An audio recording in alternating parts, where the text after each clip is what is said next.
Hello everyone, JEE series में आप सभी का स्वागत है। आज हम देखेंगे JEE 2023 का एक क्वेश्चन जो है चैप्टर सॉल्यूशन में से। क्वेश्चन कुछ इस तरह से है जिसमें हमें मैच करना है लिस्ट 1 विथ लिस्ट 2। तो लिस्ट 1 में क्या है, van't Hoff factor I, KF, solution with same osmotic pressure and azeotropes. और लिस्ट 2 में है cryoscopic constant, isotonic solution, normal molar mass upon abnormal molar mass and solutions with same composition of vapour about it.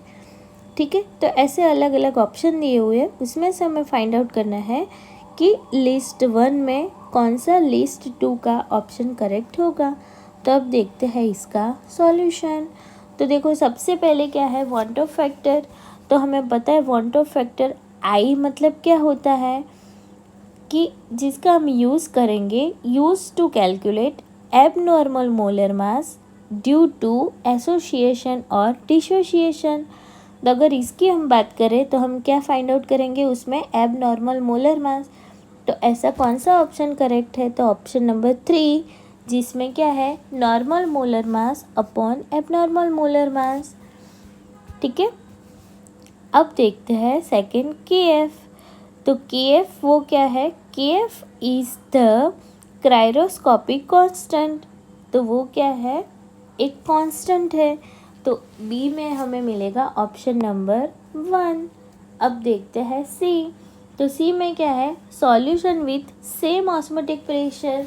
तो उसमें क्या होता है, such solution are called isotonic solution. अगर इसी के सॉल्यूशन की हम बात करें तो उसको हम बोलेंगे आइसोटोनिक सॉल्यूशन भी बोल सकते हैं, क्योंकि ऑस्मोटिक प्रेशर में आइसोटोनिक सॉल्यूशन का यूज़ होगा। अब देखते हैं लास्ट, एजोट्रॉप्स। तो एजोट्रॉप्स मतलब क्या होता है, azeotropes have the same composition as the vapour about them. उसमें जो कंपोजिशन होता है वो कैसा होता है, सेम कंपोजिशन होता है। तो हमें क्या मिलेगा, 4 में आएगा solution with same composition of vapour about it. तो होगा एजोट्रॉप में ऑप्शन नंबर D। तो अब हम देखने जाएं तो ऑप्शन नंबर A में क्या आएगा, 3rd, ऑप्शन नंबर B में आएगा 1st, ऑप्शन नंबर 3 में होगा 2 एंड ऑप्शन नंबर 4 में होगा 4। तो देखो करेक्ट ऑप्शन हमें कौन सा मिलेगा, A3, B1, C2 and D4। I hope आप सब लोग ने ये जो क्वेश्चन था वो अच्छे से समझ लिया होगा। अब हम मिलते हैं ऐसा ही कुछ नेक्स्ट क्वेश्चन लेके। Thank you for watching, keep smiling.